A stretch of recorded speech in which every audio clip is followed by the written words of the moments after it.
नमस्कार, एवं उत्तराखंड देख रहे हैं आप सभी और आपके साथ हूं मैं जयती मिश्रा। बुलेटिन की शुरुआत करेंगे इस वक्त की हेडलाइंस के साथ।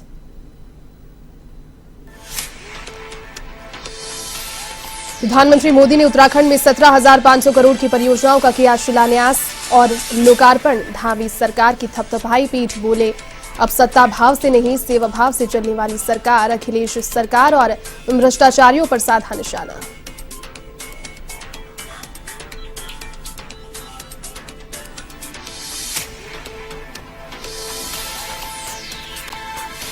सियासी खींचतान और के बीच कैबिनेट मंत्री हरक सिंह रावत पहली बार पहुंचे कोटद्वार। करोड़ों की लागत से बनी सड़कों का किया लोकार्पण। मेडिकल कॉलेज के लिए 25 करोड़ रुपए की स्वीकृति।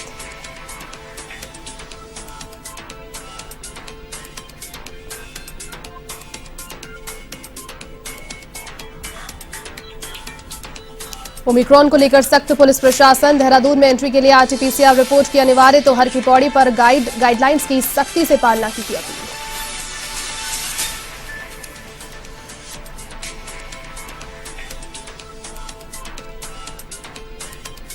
देहरादून में बेरोजगार फार्मासिस्टों ने किया प्रदर्शन। स्वास्थ्य मंत्री का फूका पुतला। सरकार से की फार्मासिस्टों के पद भरने की मांग।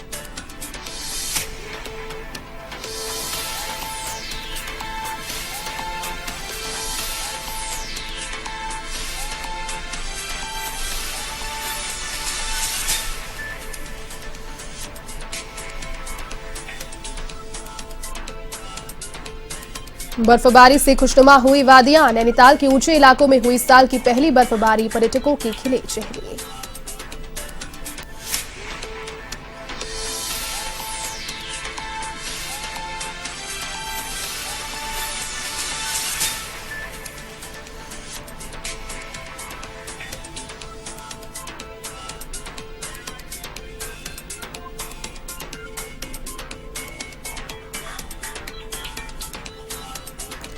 चलिए अब खबरें विस्तार से।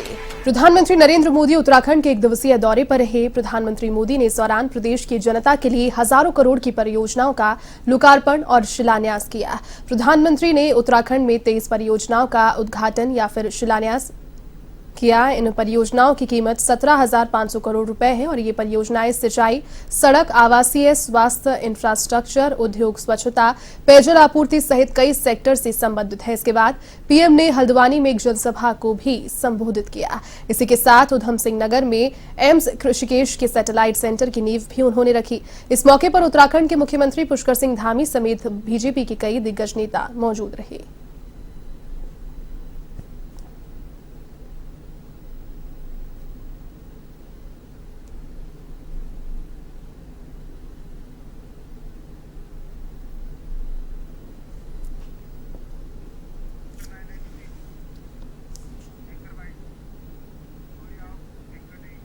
तो वहीं हल्द्वानी में प्रधानमंत्री मोदी के दौरे को लेकर जनता में भारी उत्साह देखने को मिला। तो वहीं हल्द्वानी पहुंचने पर प्रधानमंत्री नरेंद्र मोदी का जनसभा स्थल पर भव्य स्वागत किया गया। तो वहीं पीएम मोदी की ओर से किए गए योजनाओं के शिलान्यास को लेकर बीजेपी नेताओं ने कहा कि इससे प्रदेश के विकास को नया आयाम मिलेगा। प्रधानमंत्री मोदी जी ने आज जिस तरह सौगात और कुमाऊं और उत्तराखंड को दिया है 17,500 की करोड़ की योजनाओं का, जिसमें सिविल लाइन भी है, कॉरिडोर भी है और पर्यटक भी है, नैनीताल का झील भी है, स्वच्छता भी है, सारी चीज़ें, इवन आपका प्रोजेक्ट भी है, आपका बिजली, ऊर्जा, ये सारी चीज़ें। तो मुझे लगता है उससे आम जनता प्रसन्नचित है, खुश है, अपार उत्साह जनता में है, कार्यकर्ताओं में जोश है और यही 2022 फिर पुनः भारतीय जनता पार्टी को स्थापित करेगा, सरकार बनाएंगी और जो काम केंद्र सरकार के द्वारा और जो बजट फंडिंग हुई है उसके हमारी प्रदेश सरकार उसका तेजी से आगे जनता तक पहुंचाने का काम कर रहे हैं और करेंगे। निश्चित है फिर हम 60 पार सीटें लाएंगे, सरकार बनाएंगे। में आए थे तो 18,000 करोड़ की योजना का शिलान्यास और लोकार्पण प्रधानमंत्री ने किया और आज लगभग 17,600 की योजना का शिलान्यास पहले से निर्धारित था और 2,000 करोड़ अलग से उन्होंने जिस तरह आज घोषणा की हल्द्वानी के लिए लगभग 20,000 करोड़ की योजना का शिलान्यास आज यहाँ पे हुआ है। मेरे विभाग की जो बहुत ऊर्जा विभाग की लखवाड़ जल विद्युत परियोजना जो उत्तराखंड को 300 मेगावाट बिजली देने का काम करेगी और 6 प्रदेशों को, जिसमें हिमाचल, उत्तराखंड, हरियाणा, राजस्थान, दिल्ली और उत्तर प्रदेश, पानी और सिंचाई का भी काम करेगी। नरेंद्र मोदी जी का उत्तराखंड के प्रति, पहाड़ के प्रति, कुमाऊं के प्रति और बहुत बड़ा लगाव रहा है। और आज तक देश में चाहे जितने भी प्रधानमंत्री बने, जितना कार्यकाल माननीय नरेंद्र मोदी जी का रहा, तो सबसे अधिक प्रधानमंत्री के रूप में सबसे अधिक समय उत्तराखंड के लोगों के लिए, उत्तराखंड में, कुमाऊं में, गढ़वाल में माननीय नरेंद्र मोदी जी ने दिया। वो पहाड़ के लोगों को प्यार करते हैं, उत्तराखंड के लोगों को बहुत प्यार करते हैं। और सर्वविदित है, चाहे केदारनाथ धाम हो, चाहे दूसरे धाम हो, चाहे ऑल ओवर रोड हो, हर क्षेत्र में माननीय नरेंद्र मोदी जी ने पहाड़ को दिल से प्यार किया है। और निश्चित रूप से पहाड़ के लोग, हमारे उत्तराखंड के लोग भी मोदी जी को प्यार करते हैं। और 2022 में भीमताल विधानसभा सहित पूरे उत्तराखंड में मोदी जी और भारतीय जनता पार्टी यहाँ पर चुनाव जीतेंगे। उत्तराखंड के कैबिनेट मंत्री डॉक्टर हरक सिंह रावत कोटद्वार पहुंचे। यहां कार्यकर्ताओं ने उनका जोरदार स्वागत किया। हरक सिंह ने यहां करोड़ों रुपए की लागत से बनी सड़कों का लोकार्पण किया। उन्होंने कहा कि यहां मेडिकल कॉलेज निर्माण के लिए 25 करोड़ की धनराशि स्वीकृत की जा चुकी है और यहां छात्रों को दूरदराज के क्षेत्रों में नहीं जाना पड़ेगा।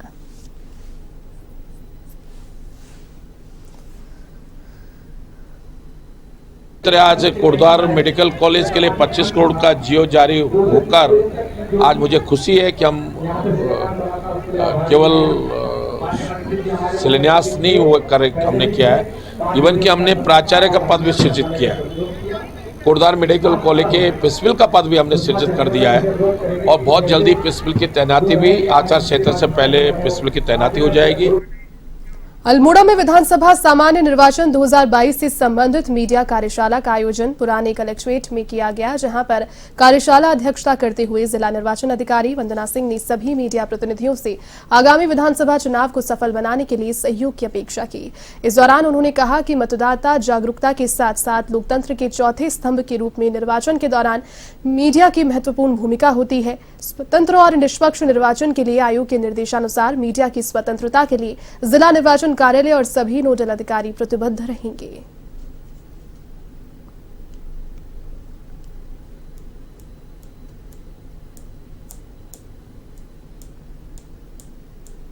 विधानसभा सामान्य निर्वाचन के दृष्टिगत आज जनपद में जो भी मीडिया बंधु हैं, पत्रकार हैं, उन सभी के साथ आज एक जो ईसीआई के नियम्स हैं, रेगुलेशंस हैं, पेड न्यूज़ के संबंध में, विज्ञापनों इत्यादि के प्रमाणीकरण के संबंध में उसकी एक वर्कशॉप आयोजित की गई है। विभिन्न पहलुओं की जानकारी सभी लोगों को यहाँ प्रदान की गई है। विधानसभा चुनाव नजदीक आते ही बीजेपी, कांग्रेस के साथ ही अन्य राजनीतिक पार्टियों ने भी अपनी सक्रियता बढ़ा दी है। जी हां, यहां पर people's party of India democratic ने विधानसभा चुनाव के लिए उम्मीदवारों की दूसरी लिस्ट जारी कर दी है। पार्टी के प्रदेश अध्यक्ष डॉक्टर प्रमोद कुमार ने उम्मीदवारों के नामों का ऐलान किया है। साथ ही पार्टी ने संकल्प पत्र भी जारी किया। आपको बता दें कि पार्टी ने पहली सूची में 13 उम्मीदवारों को घोषित किया था, तो वहीं दूसरी सूची में 9 उम्मीदवारों के नाम का ऐलान किया है।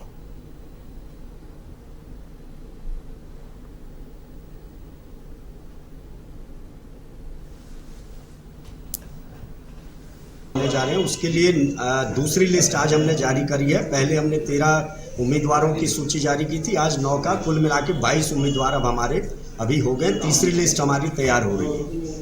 लगभग तो 70 सीटों पे चुनाव लड़ेंगे। लगभग 50 सीटों का हम लोग टारगेट रख रहे हैं। 50-60 सीटों तक हम लड़ेंगे चुनाव।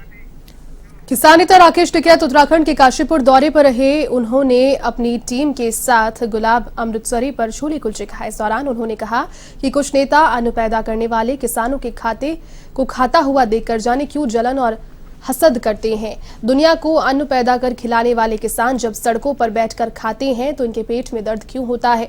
उन्होंने कहा कि काशीपुर समेत उत्तराखंड के किसानों पर जो अत्याचार सरकारों ने किया है, उसके लिए उत्तराखंड की राजनीति को गरमाने का वक्त आ गया है। उत्तराखंड में लगातार हो रहे पहाड़ों के पलायन बहुत गंभीर विषय है।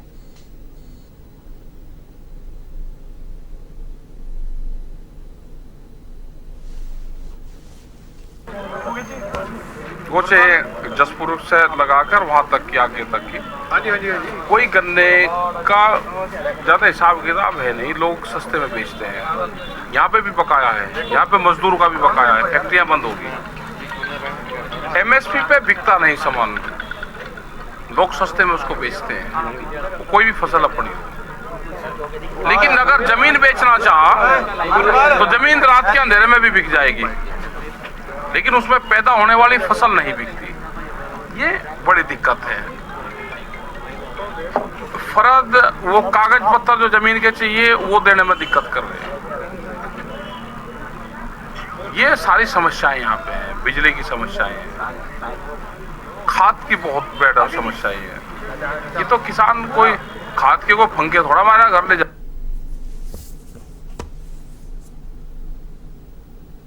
तो वहीं विधानसभा चुनाव को लेकर पार्टियां एक्टिव मोड पर नजर आ रही है। पार्टियों का एक दूसरे पर आरोप प्रत्यारोप का सिलसिला भी जारी है, जहां मंगलौर विधायक काजी निजामुद्दीन ने आरक्षित वर्गों को लेकर विशाल जनसभा का आयोजन किया, जिसमें पूर्व मंत्री यशपाल आर्य ने भी शिरकत की। यहां जनसभा को संबोधित करते हुए यशपाल आर्य ने बीजेपी सरकार पर निशाना साधा और सरकार पर दलित समाज का उत्पीड़न किए जाने का आरोप लगाया। उन्होंने कहा कि बीजेपी सरकार ने आरक्षित वर्गों के साथ भेदभाव किया है। सरकारी ठेका प्रथा पर आरक्षित लोगों को नौकरियां क्यों नहीं दी जा रही है? भाजपा सरकार केवल झूठे जुमलों की सरकार है, ये केवल जनता को ठगने का काम करती है।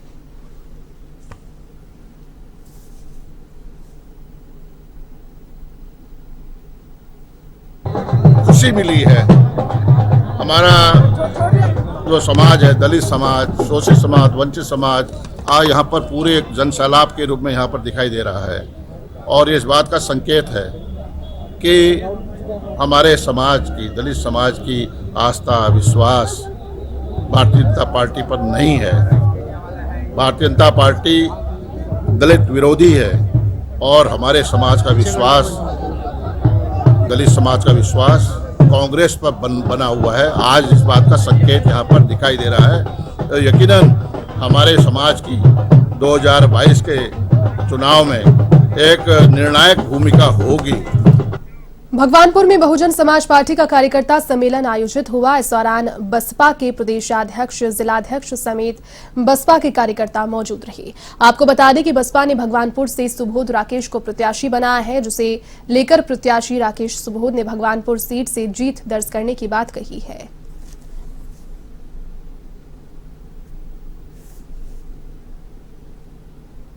बहुजन समाज पार्टी का यहाँ पर भगवानपुर विधानसभा में हो रहा है। प्रत्येक विधानसभा में ये कार्यक्रम आयोजित किए जा रहे हैं। हमारी विधानसभा में आज ये कार्यक्रम हुआ है और ये जनसैलाब आपके सामने है। सर समाज का जनसैलाब है और सर समाज ने यहाँ पर तय किया है कि अब की बार बहुजन समाज पार्टी के माध्यम से सुबोध राकेश को जनता सेवा करने का मौका देना है। इस क्षेत्र को विकास की गति देनी है। इस क्षेत्र में जितनी समस्या है उनको खत्म कराना है, स्वर्गीय राकेश के सपनों को पूरा कराना है। देहरादून में बेरोजगार फार्मासिस्ट संगठन ने अपनी मांगों को लेकर जोरदार प्रदर्शन किया। उन्होंने सरकार और स्वास्थ्य मंत्री धन सिंह रावत का पुतला इस दौरान दहन किया। सरकार के खिलाफ जमकर नारेबाजी करते हुए उन्होंने कहा कि सरकार ने उनके साथ छलावा किया है। उन्हें आश्वासन दिया जाता रहा कि उनकी मांगे मान ली जाएगी, लेकिन सरकार ने शासनादेश लाकर फार्मासिस्ट के पदों को समाप्त करने का काम किया है, जिससे प्रदेश भर के 21,000 फार्मासिस्ट में खासा आक्रोश है।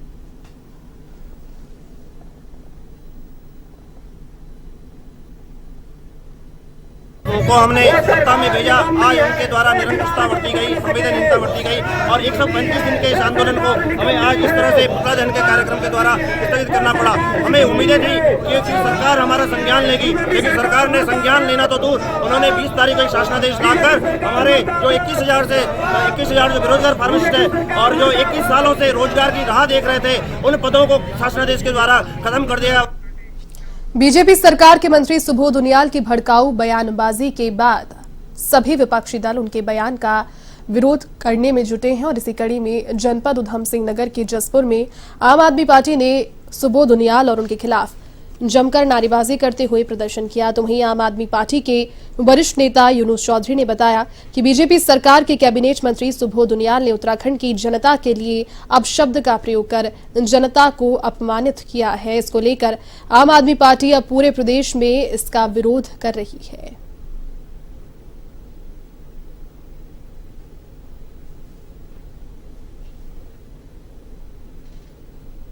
भारतीय जनता पार्टी की सरकार के कैबिनेट मंत्री सुबोध उनियाल जी ने हमारे उत्तराखंड की जनता को हरामखोर का लफ्ज़ इस्तेमाल किया, शब्द इस्तेमाल किया। उस पर हमारे प्रदेश की जनता को यह अपमानित किया गया और भारतीय जनता पार्टी की जो स्टेम सरकार चल रही है उत्तराखंड में, जो अपने नशे में चूर है, और हमारे केजरीवाल जी अगर उत्तराखंड की जनता को बहुत सारी सुविधाएं देने जा रहे हैं तो उसमें उन्होंने आज उत्तराखंड की जनता का बहुत बड़ा अपमान किया है और जनता को हमारा हरामखोर कह करके जो वीडियो मेरे पास है, जो वीडियो आई देहरादून से, उसमें उन्होंने खुले शब्दों में उत्तराखंड की जनता को हरामखोर कहा। देहरादून में बेरोजगार फार्मासिस्ट संगठन ने अपनी मांगों को लेकर प्रदर्शन किया। आपको बता दें कि जोरदार प्रदर्शन उनका रहा। उन्होंने सरकार और स्वास्थ्य मंत्री धन सिंह रावत का पुतला इस दौरान दहन किया। सरकार के खिलाफ जमकर नारेबाजी करते हुए उन्होंने अपना प्रदर्शन किया।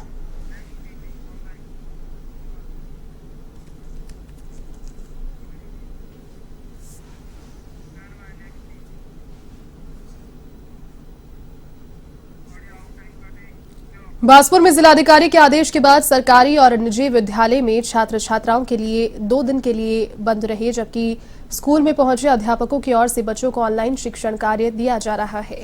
आपको बता दें कि कोरोना वायरस के नए वेरिएंट ओमिक्रॉन के मामलों के लगातार बढ़ने को देखते हुए जिलाधिकारी के द्वारा 30 और 31 दिसंबर को विद्यालय में छात्र छात्राओं के आने पर रोक लगाई गई है, जबकि विद्यालय में ऑनलाइन कक्षाएं संचालित करने के आदेश जारी कर दिए गए हैं।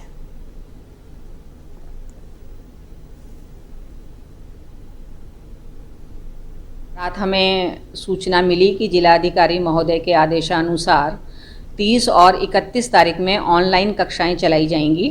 तो उसके लिए हमने रात व्हाट्सएप पर सूचना मिलने के साथ ही सभी बच्चों को व्हाट्सएप के माध्यम से ही सूचित कर दिया है कि 30 और 31 तारीख को विद्यालय में क्लासेस नहीं चलेंगी, आपको व्हाट्सएप के माध्यम से ही पढ़ाया जाएगा। तो जिससे सभी बच्चे अपना घर पर हैं, सभी बच्चों को सूचनाएं मिल गई हैं, क्योंकि सभी क्लासेस में मैसेज हमने व्हाट्सएप ग्रुप हमने ऑलरेडी बनाई रखे थे सभी के, उसी ग्रुप के माध्यम से सभी बच्चों को सूचित कर दिया गया है। और जो बच्चे व्हाट्सएप पर नहीं जुड़े, अगर विद्यालय में आए थे विद्यालय के लिए, तो उनको भी ये सूचना दे दी गई है कि अब आपकी पढ़ाई जो है वो व्हाट्सएप के माध्यम से ही होगी और आगे जो शीतकालीन अवकाश है उसकी भी सूचना बच्चों को दे दी गई।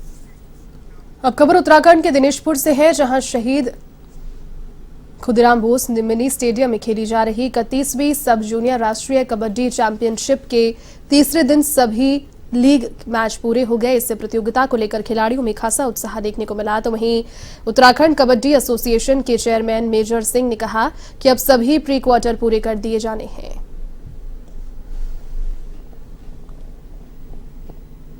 उत्तराखंड कबड्डी फेडरेशन की ओर से नेशनल गेम कराए जा रहे हैं, उसमें अभी तक जो है 30 लीग मैच होने थे, जिसमें से बॉयज़ के 26 मैच हो चुके हैं और गर्ल्स के 24 मैच हो चुके हैं।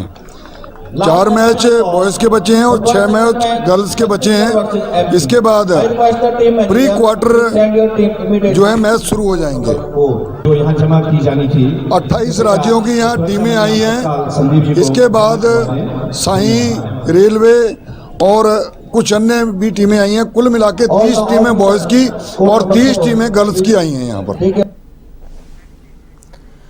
नैनीताल हाईकोर्ट ने उत्तराखंड कुमाऊं विश्वविद्यालय के कुलपति पद पर नियुक्ति को चुनौती देने वाली याचिका पर सुनवाई की। इस मामले को सुनने के बाद कोर्ट ने निर्णय कुलाधिपति पर छोड़ दिया है। आपको बता दें कि रविंद्र जुगरान ने हाईकोर्ट में याचिका दायर कर कहा था कि कुलपति पद पर प्रोफेसर एन जोशी की नियुक्ति यूजीसी के मानकों के विपरीत की गई है, जबकि उनकी योग्यता इसकी नहीं थी, इसलिए इनको पद से हटाया जाए।